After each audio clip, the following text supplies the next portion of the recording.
Assalamualaikum warahmatullahi wabarakatuh. Innal hamdalillah nahmaduhu wa nasta'inuhu wa nastahdihi wa nastaghfiruh wa na'udzu billahi min shururi anfusina wa min sayyiati a'malina. Man yahdihillahu fala mudilla lahu ومن يضلله فلا هادي له. أشهد أن لا إله إلا الله وحده لا شريك له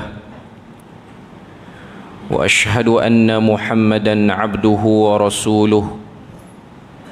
يا أيها الذين آمنوا اتقوا الله وقولوا قولا سديدا يصلح لكم أعمالكم ويغفر لكم ذنوبكم ومن يطع الله ورسوله فقد فاز فوزا عظيما. الحمد لله الذي بنعمته تتم الصالحات. ربنا آتنا من لدنك رحمة وهيئ لنا من أمرنا رشدا. اللهم آت نفسي تقواها وزكيها أنت خير من زكاها أنت وليها ومولاها. أما بعد.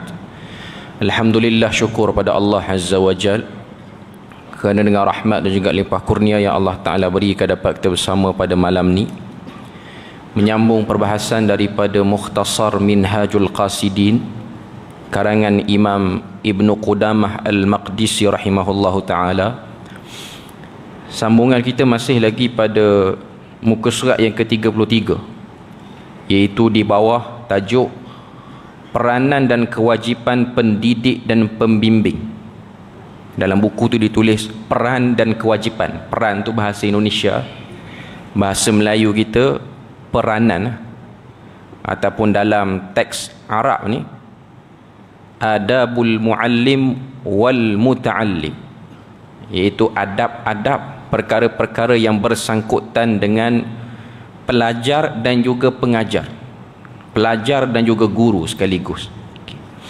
Kita tengok muka surat 33, dia sebut situ, kita ambil daripada awal lah, walaupun kita dah baca sikit pada perbahasan yang lepas. Seorang guru memikul beberapa peran dan kewajipan. Maknanya bagi guru ada beberapa peranan dan kewajipan yang dia kena buat atas nama ilmu.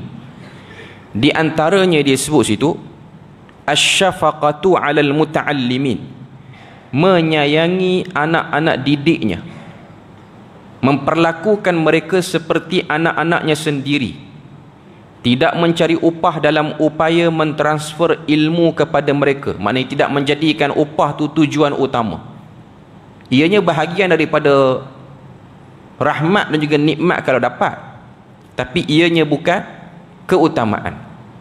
Tapi dengan hidup yang berbagai-bagai komitmen zaman sekarang ni, kadang-kadang tugas yang mulia ni, tugas pendidik, tak kira lah pendidik di sekolah ke, pendidik di pusat pengajian ke, termasuklah pendidik masyarakat, ustaz penceramah yang mengajar ni, antara benda yang mengganggu benda-benda seperti ini ialah komitmen hidup yang banyak, sehingga mengakibatkan ada sebahagiannya menjadikan profession yang dia sedang duduk padanya tu tujuannya hanyalah untuk melepaskan komitmen kehidupan saja. Itu suasana yang kurang baik pada zaman sekarang. Jadi yang mengajar tidak lagi menjadikan matlamatnya ialah penyampaian ilmu. Ilmu tu meresap. Yang penting dia lepaslah untuk mengeluarkan diri daripada bebanan-bebanan hutang, ataupun bebanan hutang orang lain yang terpaksa dia pikul, hutang keluarga yang terpaksa dia pikul. Akhirnya profession tu berubah menjadi hanya untuk melepaskan benda tu saja. Jadi dia akan ganggu benda yang kita sebut ni. Dia sebut lagi situ, tidak bertujuan mendapatkan pujian dan balasan, sebaliknya dia mengajar dalam rangka mencari wajah Allah ataupun redha Allah. Tidak memandang dirinya berjasa kepada muridnya, sebaliknya keutamaan adalah milik mereka, sebab mereka telah menyiapkan hati mereka untuk mendekatkan diri mereka kepada Allah dengan menanam ilmu di dalamnya. Satu benda yang perlu ada pada orang yang mengajar, apa-apa lapangan yang dia mengajar pun, daripada kanak-kanak sampailah kepada dewasa, satu benda yang perlu ada dalam diri guru ni, pengajar ni, penyampai ilmu, ialah satu masa nanti yang mendengar ilmu itu mungkin akan lebih baik kefahamannya berbanding kita yang mengajar. Mungkin akan lebih jauh, lapangannya lebih terbuka berbanding kita. Mungkin ianya akan menjadi lebih rasih, maknanya lebih masak ilmunya daripada kita. Dan ini ialah satu kebersediaan yang kena ada siap-siap pada orang yang mengajar, supaya dia tidak lagi menjadikan isu blaming generation, menyalahkan generasi. Benda ni tak berapa elok sebenarnya. Macam kita bercakap dengan setengah-setengah orang, tiba-tiba dia kata, itulah orang sekarang tak macam orang dulu. Benda ni tak berapa sedap lah bercakap.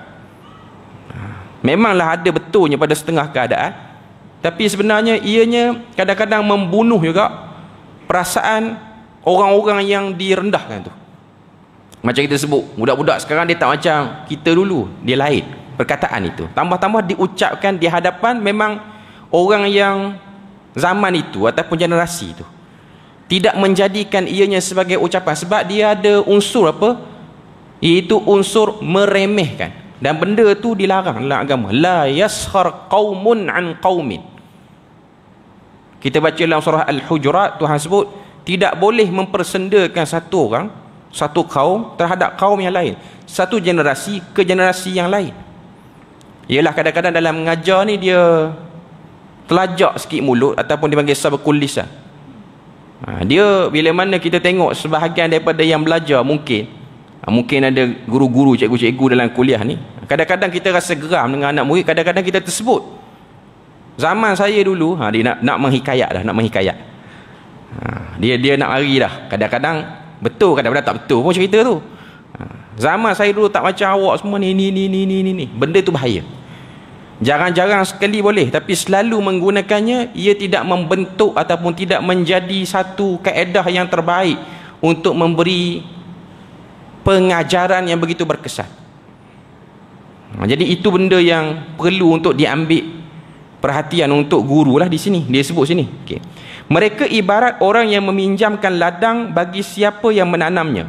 Maka seorang guru tidak patut mencari upah kecuali dari Allah semata-mata. As-salaf sendiri menolak menerima hadiah daripada para murid mereka.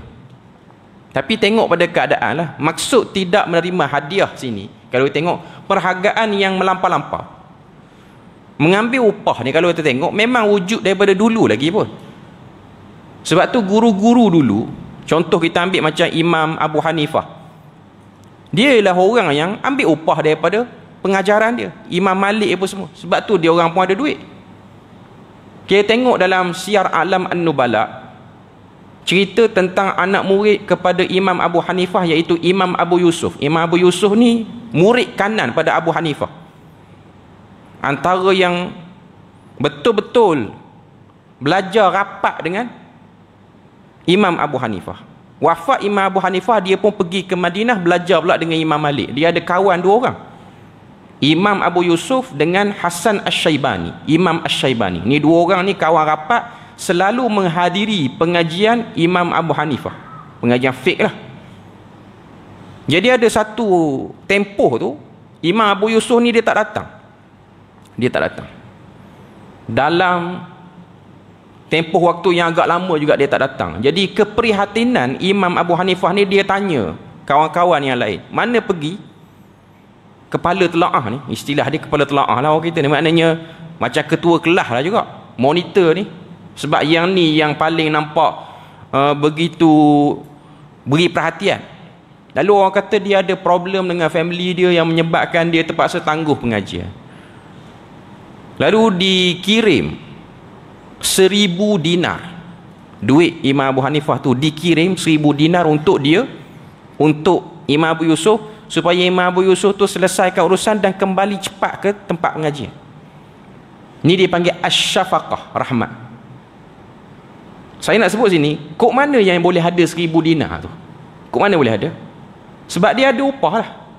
Selain daripada tu, Imam Abu Hanifah ni pun memang dia dia ada perniagaan, dia ada bisnes yang kalau tengok bidang yang dia terlibat dalam bab bisnes ni lah bisnes berkenaan dengan tekstil, kain-kain apa semua ni.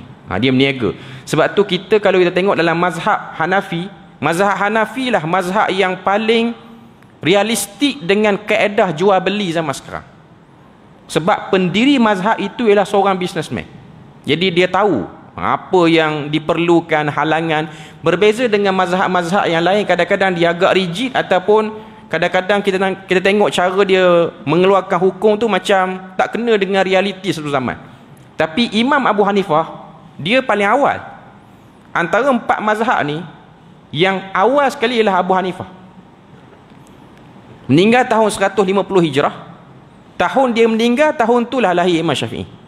Tahun dia meninggal tu, tahun tu lahir Imam Syafi'i. Walaupun dia paling awal, 3 kemudian tu dia datang agak jauh sikit, macam Imam Malik, Imam Syafi'i dengan Imam Ahmad. Paling awal Abu Hanifah, paling lelah Imam Ahmad. Tapi yang dipakai dalam jual beli hari ni muamalat harian kita, tambah-tambah jual beli online, sampai kepada isu jual beli barang-barang ribawi. Contoh jual beli emas sekarang ni yang telah moden, semua ambil pandangan Abu Hanifah walaupun dia paling awal. Waktu Imam Abu Hanifah mengeluarkan pandangan-pandangan dia dalam bidang muamalat ni, banyak ulama'-ulama' yang sezaman dengan dia tak setuju sebab tengok macam terlalu longgar. Tapi rupa-rupanya setelah ratusan tahun baru boleh pakai. Sekarang ni duk pakai. Sebab tu saya ingat waktu belajar dulu, pernah belajar satu kitab mazhab Hanafi ni, nama dia Bada'i'us Sana'i Al-Kasani. Kitab tu tebal. Kitab tu ibarat tiang seri untuk mazhab Hanafi. Dia macam majmuk syarah muhazzab untuk mazhab Syafi'i yang ditulis oleh Imam An-Nawawi tu. Kitab-kitab utama kaul-kaul mazhab dalam tu. Bada'i'us Sana'i ni bila mana masuk bab muamalat, kita akan pening sebab banyak sangat dia punya ruang-ruang ijtihad yang kita tak sangka Imam Abu Hanifah ni seluas itu. Dan kadang-kadang tak faham. Walaupun kita tengok banyak dah duk pakai pandangan dia dalam bidang muamalat perbankan ni, yang ada dalam kitab Al-Kasani tu belum pakai semua lagi aplikasi. Masih lagi ada aplikasi-aplikasi muamalat yang tidak dapat digunakan lagi. Kerana apa? Mungkin belum sampai waktu jual beli kita ni akan berubah guna kaedah lain pula. Mungkin akan pakai pandangan-pandangan itu. Sebab tu saya ingat waktu belajar dulu, guru yang mengajar ni, pensyarah yang mengajar ni, dia kata siapa belajar mazhab Hanafi selama 40 tahun lalu mendabik dada dia menguasai mazhab Hanafi, dia tipu, dia bohong. Sebab mazhab Hanafi terlalu luas. Tapi siapa belajar mazhab Syafi'i 4 tahun tak reti, maknanya dia bodoh. Mazhab Syafi'i lagi simple pada mazhab Abu Hanifah. Dia nak sebut macam tu. Dia kata belajar mazhab Syafi'i lebih mudah untuk faham. Maknanya kurang pada 4 tahun orang tu menekuni mazhab Syafi'i, dia memang dah nampak kerangka mazhab, cara ulama' mazhab Syafi'i keluar hukum. Tapi 40 tahun belajar mazhab Hanafi, lepas tu kata saya alhamdulillah boleh faham semua, tipu. Sebab ulama'-ulama' di benua India sekarang ni pun, macam Mufti Pakistan sekarang, Maulana Taqi Osmani ni antara tokoh muamalat dunia ni, dan dia memang mazhab Hanafi lah. Dia pun masih lagi tidak mentarjihkan semua pandangan Hanafi, sebab ada lagi yang perlu digali.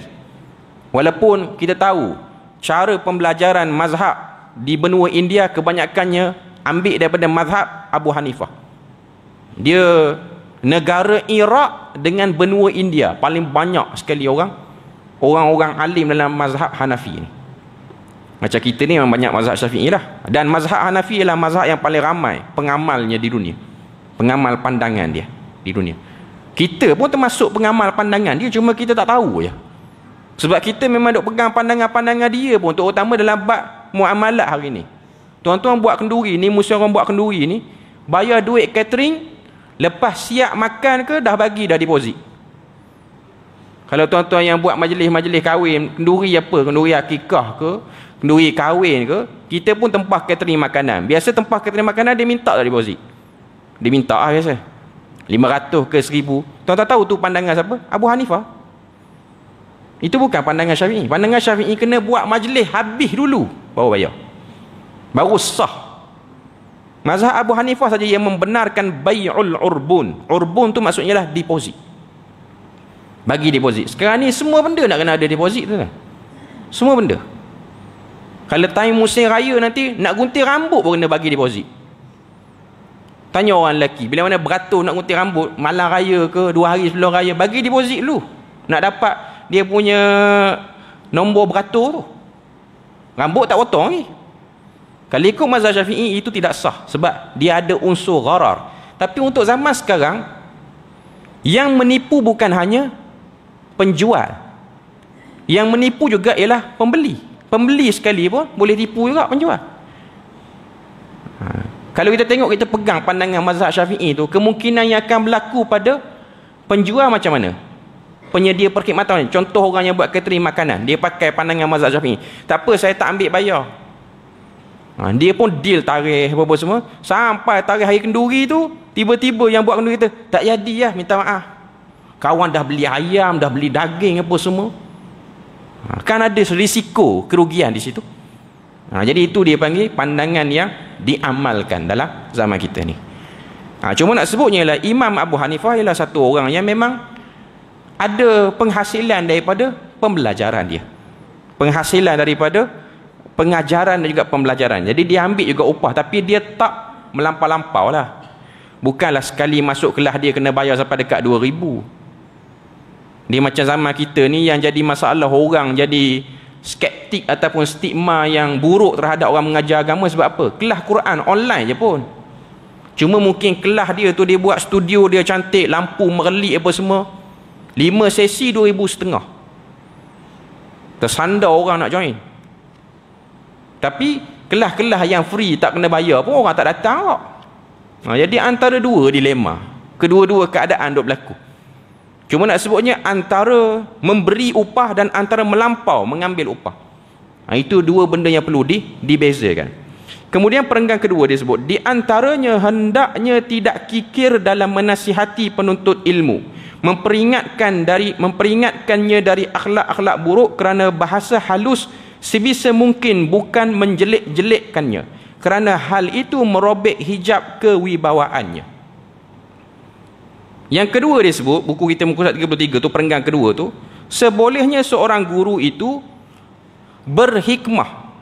Dalam teks bahasa Arab dia sebut yadakhira min nusahil muta'allimi syai'a. Maknanya dapat melihat cara nak tegur macam mana yang paling terbaik bila mana murid itu ada problem dalam belajar. Nak nasihat macam mana. Bukan guna kaedah dia sebut situ mempersenda-sendakan ataupun menjelek-jelekkannya ataupun sarkastik, istilah kita sekarang. Sarkastik ni dia membunuh keyakinan, bahkan membunuh minat. Saya sendiri ada pengalaman belajar dengan orang yang sarkastik. Belajar dengan satu orang cikgu satu mata pelajaran ni, sekolah menengah rendah 1, 2, 3. Antara subjek yang saya agak slow kalau belajar ni, matematik saya memang slow sikit. Kalau sejarah ni memang saya laju pada cikgu mengajar kadang-kadang. Dia memang orang macam tu, orang otak sejarah ni dia slow kat matematik sikit. Okay. Jadi bila mana masuk kelas matematik ni, ada seorang cikgu ni, saya pun tak tahu dia masih lagi berkhidmat sebagai guru ke ataupun dah pencen ke, tak tahu. Saya tak ambil maklumat sangat. Tapi dia guru perempuan. Dia selalu suka suruh pelajar-pelajar ni, dia bagi satu permasalahan, pengiraan apalah, darak bahagi ke apa-apa sajalah, algebra apa semua. Saya kalau yang jenis X tambah Y tu yang saya risau sangat. Memang risau betul kalau kelas-kelas macam tu. Dan dia tahu kita ni jenis slow, dia selalu panggil kita ke depan. Itu saya tak suka tu. Okay. Tapi saya cuba untuk move on lah benda tu, untuk terima. Tak apalah sebab kita nak belajar. Okay. Cuma hari yang membunuh minat saya terhadap matematik pada bahagian yang paling rendah sekali ialah waktu saya pergi ke depan, saya tak boleh jawab. Memang salah, memang merapu. Saya tulis tu merapu. solution dia, semua expression dia tu semua merapu. Okay. Jadi dia telah keluarkan satu perkataan, dia kata mata pak dah orang Terengganu. Waktu tu saya dah pakai spek dah. Dia kata mata pak dah tu pun dah nampak lagi. Dia sebut mata pak tu, kita nak cering bulu roma tengok. Cikgu ni kata tak boleh cakap elok-elok. Start hari tu saya macam protes kelas tu. Dia mengajar doli, dia mengajar apa? Dia mengajar. Dia membunuh. Dia sikit membunuh. Saya rasa kurang minat. Sebab tu saya skor subjek lain. Sampai situ saya kurang minat. Sehinggalah tukar pada cikgu lain pula. Sebab cikgu tu dia bersalin. Jadi dia cuti bersalin. Datanglah cikgu lelaki. Walaupun dia mengajar bahasa Inggeris fluently. Sebab zaman tu dah sistem belajar matematik dengan sains semua bahasa Inggeris. Yang cikgu perempuan tu dia campur-campur. Yang ni fluently English, tapi dia tidak ada unsur sarkastik. Hakikatnya saya tetap tak boleh jawab pun.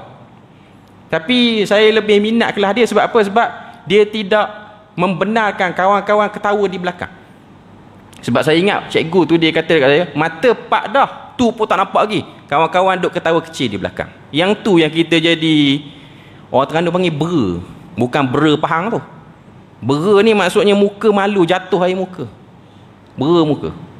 Saya dah ada satu orang kawan lagi lah. Satu orang kawan lagi yang juga selalu kena benda tu. Waktu rehat kita akan jalan sekali, kita akan kata aku bera muka ni. Dia duk cakap macam tu. Cuma nak sebutnya lah, kita tak minat cara tu. Tapi saya taklah menyimpan dendam. Cuma saya nak sebutnya, kalau lah saya mengajar, saya tak suka guna kaedah tu. Kaedah tu tak bagus. Tapi tak apalah, saya tak ambil hati pun. Cuma nak sebut contoh.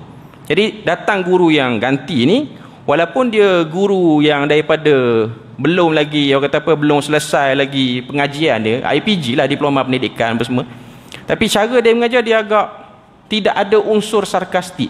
Dia suruh pergi ke depan dan tak boleh jawab. Biasalah kita yang belajar tak boleh jawab, kita jadi terkiaki, duk garu kepala yang tak kata, garu ke depan. Dia kata tak apa, masuk. Lepas tu ada kawan ketawa, dia larang, dia marah yang ketawa tu. Dia kata, kawan kamu tak boleh buat, jangan buat apa-apa, kamu duduk diam je. Jadi tidak ada unsur sarkastik di situ. Walaupun natijahnya saya tak dapat menguasai dengan baik, tapi uslub dia guna, metod dia guna tu, dia kurang menyebabkan kita jadi menyampah untuk masuk di situ. Jadi itu benda yang disebut di sini, iaitu menasihati dengan cara yang baik. Menasihati dengan cara yang baik. Yang ketiga disebut, di antaranya hendaknya memerhatikan kemampuan pemahaman kadar akal penuntut ilmu, tidak menyampaikan kepadanya apa yang belum dia fahami dan belum dikuasai oleh akalnya. Diriwayatkan dari Nabi bahawasanya beliau bersabda, umirtu an ukhatiban nas ala qadri uqulihim. Muka surat 34. Hadis tu diriwayatkan oleh dia sebut situ dalam As-Sakhawi. Agak panjang jugalah hadis tu, dia punya komentar hadis tu. Diriwayatkan oleh Al-Hasan bin Sufyan, daripada Al-Hasan diriwayatkan oleh Ad-Dailami dalam Musnad Ad-Dailami ni. Maksud hadis tu, conclusionnya hadis ni bukanlah hadis yang kuat. Tapi adalah komentar Imam Bukhari. Itu Imam Bukhari letak dalam Sahih Bukhari, tapi ianya penyokong kepada hadis sahih lagi. Sebab tu kita ni satu benda juga tuan-tuan nak tahu, ada orang dia terkejut baca Sahih Bukhari, tiba-tiba jumpa hadis dhaif dalam Sahih Bukhari. Dia kata hadis ni dhaif. Bukhari sendiri kata dhaif. Kalau kita baca Sahih Bukhari, kita akan jumpa. Tapi biasanya hadis-hadis yang dhaif dalam Sahih Bukhari ni ialah hadis penyokong kepada hadis bab. Dia kalau kita tengok kitab Sahih Bukhari tu, dia ada bab, judul bab tu, apa nama bab dia, lepas tu hadis utama. Hadis utama ni semua sahih. Tapi hadis yang kedua, ketiga, keempat tu yang jadi penyokong bagi yang atas tu, boleh jadi hasan, boleh jadi dhaif, tapi taklah sampai maudhu'. Jadi orang duk terkejut, ni dhaif pun ada. Tapi dia tak duduk dekat hadis bab, dia duduk dekat bawah huraian. Jadi Imam Bukhari dia sebut benda ni, dia kata Nabi sebut, aku diperintahkan untuk berbicara kepada manusia sesuai dengan kemampuan akal mereka. Itu asalnya memang macam itulah. Kita kalau bercakap dengan orang ni, kalau boleh kita cuba try untuk jadikan laras bahasa tu paling mudah untuk orang faham. Kita duduk di satu tempat tu, orang situ bercakap dengan bahasa apa, logat apa yang orang mudah faham, kita cakap macam tu. Jangan pergi ke lorak-lorak yang payah sehingga orang tak boleh faham, ataupun menggunakan perkataan-perkataan yang begitu sukar untuk difahami dengan level kefahaman orang pada waktu itu. Sebab tu hadis riwayat Muslim, Nabi pernah didatangi oleh satu kabilah daripada Himyar, daripada Yaman. Dia orang ni datang jauh daripada Yaman nak tanya Nabi tentang beberapa hukum hakam. Salah satu hukum yang dia orang tanya ialah, adakah utama untuk kita ni berpuasa ketika mana musafir, puasa Ramadan? Bila mana kita musafir, kita nak puasa bulan Ramadan. Elok puasa ke elok tak puasa? Dia datang kabilah Himyar ni. Himyar ni ialah kabilah yang tertua, bukan di Yaman, di dunia pun. Bahkan asal Arab tu keluar daripada Himyar, Bani Himyar ni. Dia datang jumpa Nabi, dia beri salam, dia pun tanya Nabi, hal min ambir am siyam fi am safar. Ni dia panggil lahjah Himyariyah ataupun lahjah al-mimiyah. Al-mimiyah ni maksudnya ialah banyak guna huruf mim. Kan tuan-tuan dengar tadi disebut hal min ambir am siyam fi am safar, mim saja. Sahabat Nabi ni orang Madinah tak pernah dengar, orang Mekah tak pernah dengar ni orang kawasan mana, negeri mana bercakap macam ni. Tiba-tiba Nabi pun jawab, laisa min ambir am siyam fi am safar. Nabi jawab ikut lahjah kawan tu. Lalu sahabat terpinga-pinga, dia orang tanya apa? Bahasa standard percakapan orang Madinah ataupun orang Hijaz, soalan orang Himyar tu ialah, hal minal birri as-siyam fis safar. Adakah daripada kebaikan berpuasa dalam permusafiran? Tapi orang Himyar, alif lam untuk semua kalimah Arab yang ada alif lam dia tukar dengan alif mim. Hal min al birri, bahasa fushah standard.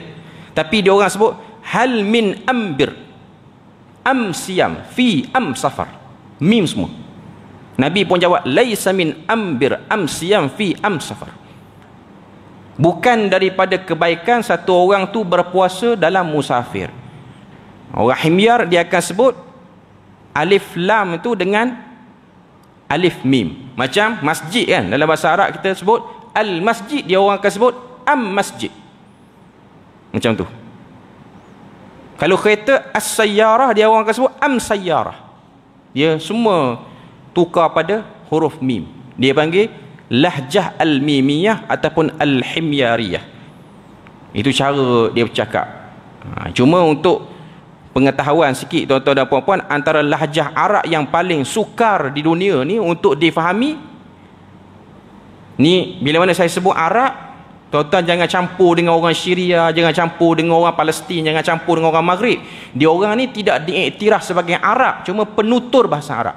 Arab ni ialah yang duduk negara-negara teluk tu, UAE, Kuwait, Arab Saudi, Bahrain, Qatar, Yaman, Iraq. Ni sebahagian je Iraq. Ni semua dia panggil Jaziratul Arab semua ni. Antara lahjah yang paling payah sekali dipertuturkan ialah lahjah Zafariyah daripada Bani Zifar yang ada di border antara Yaman dengan Oman. Kawasan tu nama dia Salalah. Tuan-tuan kalau Google tengok dalam YouTube ke apa dokumentari, tulis je Bani Zafar ataupun Zafir, boleh dia akan keluar. Dia orang ni dia tak macam Arab tempat lain. Dia orang tak pakai jubah, dia orang jenis pakai pakaian zaman lama. Dia orang pakai kain macam kita orang Melayu pakai kain plekat, tapi dia orang bukan jenis kain yang berjahit, kain yang tak berjahit tu. Macam orang pakai ihram, tapi biasanya pakaian yang dia guna ialah warna merun. Warna merun, warna merah. Atas pun dia tutup macam orang lelaki pakai ihram. Itu pakaian orang lelaki dia orang. Dia orang ni Bani Zifar. Saya tak boleh nak tiru sebab terlalu payah bahasa dia. Terlalu susah cara dia bercakap. Dan dia orang ni selalu melazimi dengan pakaian tradisi, dan kadang-kadang jarang juga pakai baju lah bagi lelaki, banyak pakai kain. Melainkan dia orang ada apa-apa aktiviti dalam hutan, sebab tempat dia orang ni menarik. Di Salalah Oman ni, situ ada hutan sekali dengan air terjun, situ ada padang pasir, situ ada laut, situ ada semua. Dia jarang berkumpul semua. Macam kita Malaysia, Hutan ada, padang pasir pula tak ada. Macam setengah negara Arab, padang pasir ada, hutan tak ada. Dia orang ada semua. Jadi dia orang ni akan pakai kain. Kain tu dia panggil nuf. Nuf ni ialah kain yang direndam dengan satu bahan. Saya tak tahu orang Melayu apa, sebab memang tak ada pun tempat kita. Tapi Arab panggil nuf. Nuf ni dia ambil daripada pokok, dia buatlah bentuk cecair, dia campur dengan air, dia akan rendam kain yang dia orang pakai tu dengan nuf tu. Nuf tu akan menyebabkan kain tu akan jadi warna purple, merah dan purple sikit. Kelebihan dia apa? Kalau duduk dalam hutan tak kena gigitan nyamuk. Sebab kain tu dia akan menyebabkan badan kita tu terhindar daripada gigitan nyamuk. Bahan daripada pokok tu. Orang Melayu kita pun ada petua-petua bahan-bahan lautan ni. Cuma mereka ni macam tu. Kalau tuan-tuan dengar cara dia bercakap, hatta orang Oman sendiri pun tak faham macam mana cara dia bercakap. Sebab dia orang ni dari segi warga negara ialah warga negara Oman hari ni. Tapi dia orang ni Bani Zifar ataupun Lughah Az-Zifariyah. Az-Zafariyah. Jadi Nabi, bila mana Nabi didatangi oleh Bani Himyar, Nabi jawab macam tu. Kita tengok muka surat 34 tu. Okay, jadi Nabi suruh kita ni berbicara sesuai dengan kemampuan akal manusia. Jadi kalau kuliah, guna bahasa standard. Jangan guna bahasa daerah terlalu dalam sehingga orang tak faham. Melainkan kita kuliah di kawasan memang orang situ cakap sama macam tu, tak apa. Jangan terlampau guna bahasa asing. Tengok juga audiens yang datang daripada kalangan orang usia macam mana. Ambil kira semua benda tu. Itu bentuk-bentuk orang yang ada ilmu pendidikan yang baik. Cara nak mengajar orang dengan baik. Kemudian dia sebut situ, Ali radhiyallahu anhu berkata, sesungguhnya di sini ada ilmu. Seandainya aku menemukan orang-orang yang mau membawanya. Di sini tu maksudnya dada. Dia tengok nota kaki. Orang ada buku, dia tengok nota kaki yang ke-32. Di sini, wa asyara fi sadrihi, maksud beliau adalah dalam dada. Kerana ketika beliau mengatakan demikian, beliau menunjukkan kepada dada. Maknanya dia kata ilmu tu ialah apa yang tersemat dalam dada. Kalau ilmu tu baik, maka ilmu tu akan memberi manfaat pada orang. Sebenarnya Ali bin Abi Talib ni, dia memang banyak kata-kata hikmat pun. Ada himpunan tentang kata-kata hikmah daripada Ali bin Abi Talib. Macam tuan-tuan tengok beberapa hari ni kan, bila mana ada persidangan negara-negara Islam yang dibuat di Qatar, di Doha, yang dihadiri juga oleh pemimpin negara kita, bercakap tentang isu yang besar dan utama, iaitu isu umat Islam yang paling serius sekali ialah isu di Gaza ataupun di Palestin, dan isu serangan Israel dalam jaringan negara-negara Arab yang dilihat asalnya selamat, serangan di Qatar ataupun di Doha baru ni. Apa yang saya nak sebutnya lah, orang hari ni mungkin highlight ucapan Perdana Menteri, ialah yang tu tuan-tuan boleh cari. Saya nak sebutnya ialah ucapan Presiden Syria Ahmad Syara. Dia tak cakap banyak. Ialah cakap banyak ni kadang-kadang tak boleh buat tau. Dia cakap sikit je. Tanda orang cerdik ni tak cakap banyak, cakap sikit. Dia telah melontarkan satu syair, yang syair itu datang pada Imam Asy-Syafi'i di hadapan semua pimpinan-pimpinan Arab yang ada pada waktu tu. Sebab orang Arab ni, dia akan rasa kemah kalau kita tegur dia dengan budaya dia, dengan syair dia. Mungkin orang kata PMX dia punya ucapan dia tu bagus, dia nampak kelantangan dia. Tapi bagi setengah-setengah pemimpin Arab yang jenis ada masalah skeptik bangsa ni, dia tak nampak macam tak ada apa lah. Nak Mesir yang memang dah bersekongkol dengan Israel sekarang. Sebab saya tengok mata Presiden Syria waktu dia membaca syair tu begitu fokus kepada pemimpin Mesir. Apa syair dia? Dia kata, mata tajma'ul qalbuz zakiyyu wa sarima wa anifan hamiyan tajtanibukal mazalim. Ini kata-kata Ali bin Abi Talib. Dia sebut dalam ucapan dia, tak cakap banyak. Dia sebut yang tu je. Mata tajma'ul qalbuz zakiyyu wa sarima. Maksudnya bila mana berimpun jiwa yang cerdas dan pedang yang tegas. Berimpun kecerdikan dan kekuatan. Wa anifan hamiyan tajtanibukal mazalim.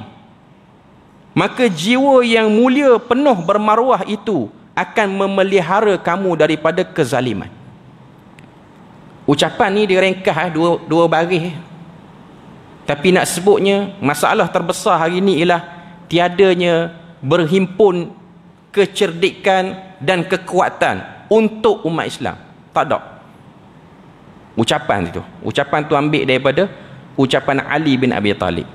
Itu je ucapan dia. Kalau tuan-tuan tengok ucapan Presiden Syria sekarang, sebab dia antara orang yang kita tengok melalui fasa yang begitu rencam untuk sampai ke posisi dia sekarang. Orang lain dia naik jadi pemimpin mungkin pilihan raya, dia ni jadi pemimpin diburu oleh orang, kepala dia ada nilai. Tuan-tuan tahu kan Presiden Syria dulu berapa ratus ribu dolar kepala dia tu diingini waktu dia bersama dengan Al-Qaeda dulu, diingini oleh Amerika Syarikat. Tapi hari ni Trump jumpa dia, tak boleh nak sentuh orang kepala dia. Kemuliaan. Dan dia telah mengeluarkan kata-kata yang hebatlah dan sesuai untuk teguran kepada masyarakat Arab. Ini yang dimaksudkan umirtu an ukhatiban nas. Aku diutuskan untuk bercakap dengan manusia dengan kadar akalnya. Pemimpin Arab perlu ditegur oleh orang yang ada penisbahan dengan Arab juga, iaitu mereka. Walaupun Syria hakikatnya bukanlah bangsa Arab.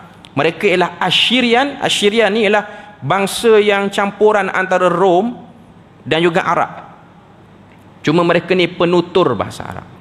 Dan nampak kemah lah bila mana dia ucapkan seperti itu. Tak perlu cakap banyak.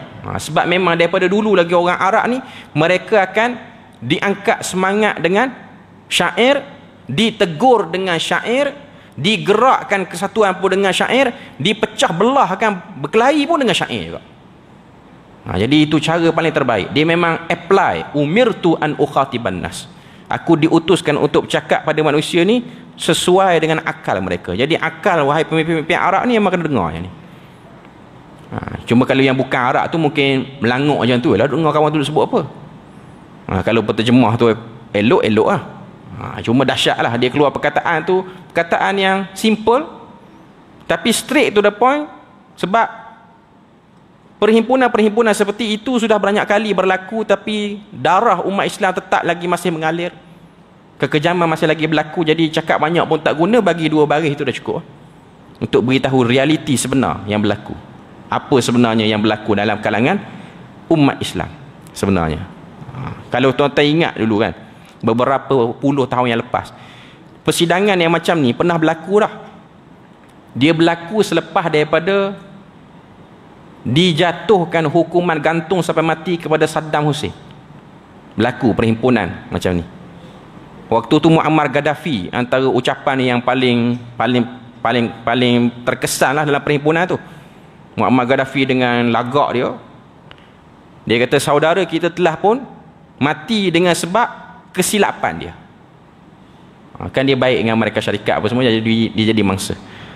Lalu Muammar pun kata di antara kita ni, waktu tu Bashar Assad ada dalam perhimpunan tu, di antara kita ni mungkin akan menyusuli dengan cara yang sama. Waktu tu Bashar Assad dia ketawa macam aku tak kena kot. Akhirnya kena. Hari ni kena. Tak ada.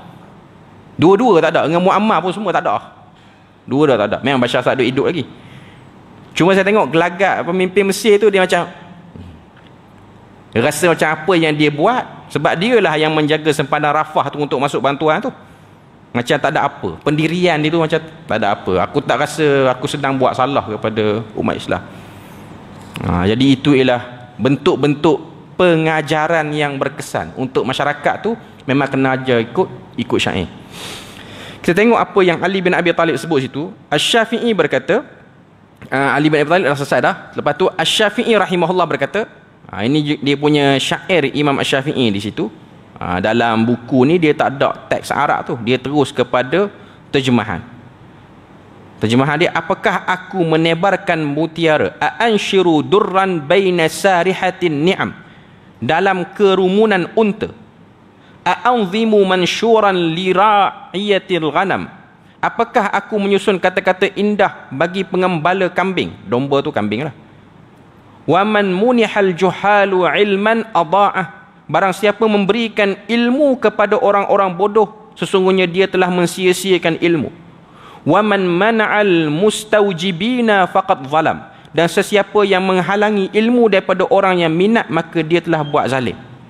Kata-kata Imam Syafi'i nak kata, bagi ilmu pada orang yang tepat, jangan bagi ilmu kepada orang yang salah. Kita beri lalu azan dulu.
Okey.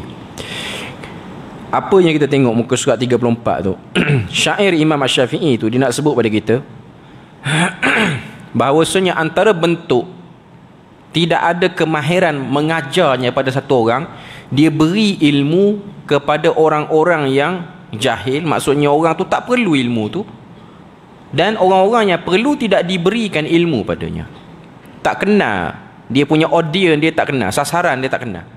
Jadi dia ajar orang yang tak sepatutnya dengan benda berat, orang yang sepatutnya terima benda berat dia ajar dengan benda-benda yang ringan ataupun tak mengajar. Contoh sebahagian orang, budak-budak ni dia ajar benda-benda payah.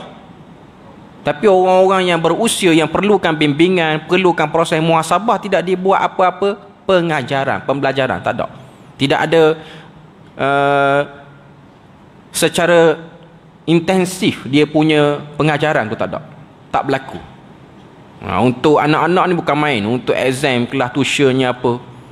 Untuk kita pada akhirat ni dia tak ada kelas tuition. Tak ada kita tengok orang buat kelas tuition untuk selamat jawab soalan dalam kubur, tak ada orang buat pun.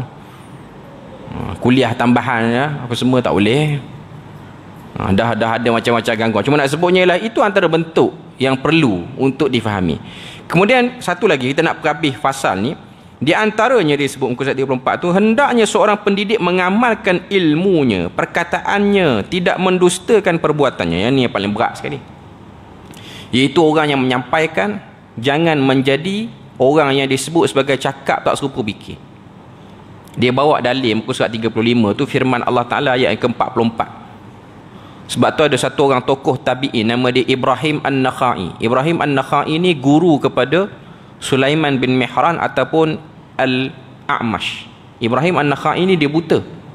Anak murid dia pula rabun. Cuma dia ni tabi'in lah.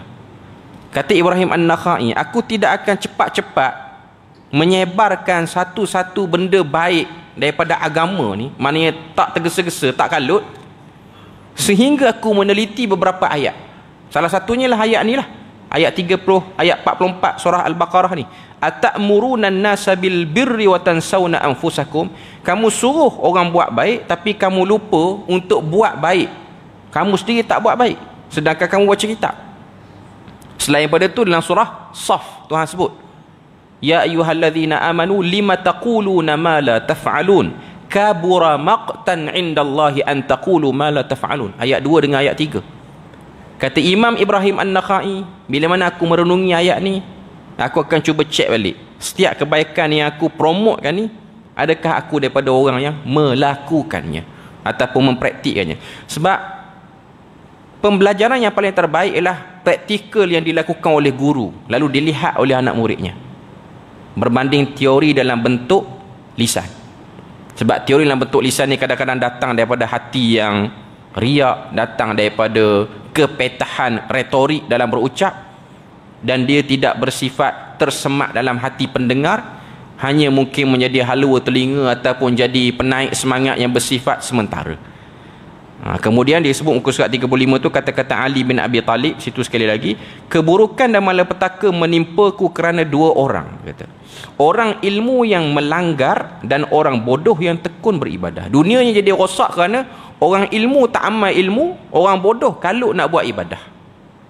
Maka tunggang terbalik habislah keadaan dunia. Dan kita sebenarnya sedang berada pada keadaan itulah sekarang ni. Sebab tu kalau tuan tengok berapa banyak orang yang nak buat ibadah diberi ruang dia bercakap. Tuan tengok ada satu orang buat podcast ni. Sebab tu podcast ni kadang-kadang kena pilih-pilih kak. Zaman sekarang ni podcast dia terlalu banyak. Jadi yang cakap podcast ni dah mengarut, dah bercampur lah. Ada seorang orang bisnes ni, perempuan. Dia kata amalan yang dia buat, dia akan sedekah Fatihah untuk diri sendiri, sedekah Fatihah untuk itu, untuk ini, macam-macam. Sedekah Fatihah untuk Nabi. Dia kata sebab kita ni tidak akan boleh melakukan apa-apa melainkan kita kena buat benda tu. Dia siap boleh kata dalam podcast dia, biarlah kalau ada ustaz-ustaz nak tegur apa-apa, tapi pada dia itulah benda yang betul. Tengok orang jahil dalam ibadah, dia bercakap. Dan dia tertipu, mungkin bisnes dia ataupun meniaga dia tu untung, dia rasa dengan amalan tu. Ini jaga-jaga. Tuan-tuan kena tahu, ramainya orang-orang yang meniaga di dunia ni, yang perniagaan dia tu begitu berkembang baik, sebahagian besarnya bukan Islam pun, maknanya tak ada amalan baca Fatihah sedekah, dia orang tak buat pun. Tapi dia orang berkembang juga perniagaan dia orang. Jadi jangan tertipu di antara keduanya. Dan yang kedua ialah orang alim yang tidak mengamalkan ilmu. Itu juga musibah yang besar yang menyebabkan berlakunya kerosakan dalam masyarakat. As'alullah lana wa lakumul afiyah. Kita berpada situ saja. InsyaAllah kali yang akan datang kita akan sambung muka surat 35 tu, fasal penyakit-penyakit ilmu berikut keterangan tentang ulama' su' dan juga ulama' akhirat. Setakat itu saja. Subhanakallahumma wa bihamdik, asyhadu an la ilaha illa anta, astaghfiruka wa atubu ilaik. Wassalamualaikum warahmatullahi wabarakatuh.